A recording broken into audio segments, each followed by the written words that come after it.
Hi, I'm Marna and this is the Dolls Rescue Channel. I just wanted to give you a reminder of a really fun challenge coming up.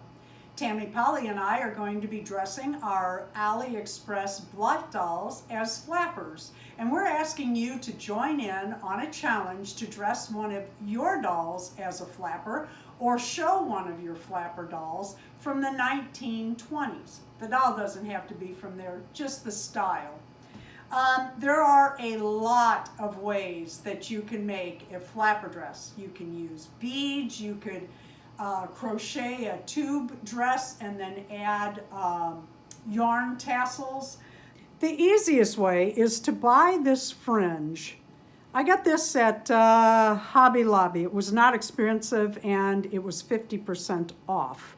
The thing about this is, and I will be finding out, how does it do when you trim it? I don't know. But this size, oh boy, last year or the year before, I started and have searched for a flapper dress for one of my 1/3 size BJD dolls. These are BJD dolls. They may not be high end, but BJD stands for ball jointed doll. Guess what? They are ball jointed dolls. Anyway, I started a dress for one of these using this size, I think it was a little shorter, fringe. And it was going to work out okay.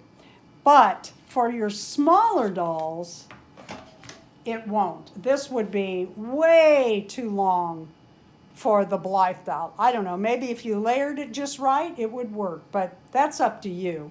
But on your bigger dolls, these and your 18-inch dolls like American Girl or My Life As or any of those brands, this would be perfect. All you have to do is make a little tube dress. The date, again, is February 28th, and it's going to be a CCC for Tammy and I, where it's a collab that she and I are doing in a contest just between she and I, where we will ask you to score us one more time. Who did, 1 out of 10, 10 being high, how did our outfit and overall look rate? Thank you, Tammy, for doing this. We also, the third C is a challenge. We challenge you to upload a video showing your dolls as a 1920s flapper. Thank you for watching. Please leave a like, a comment, and subscribe.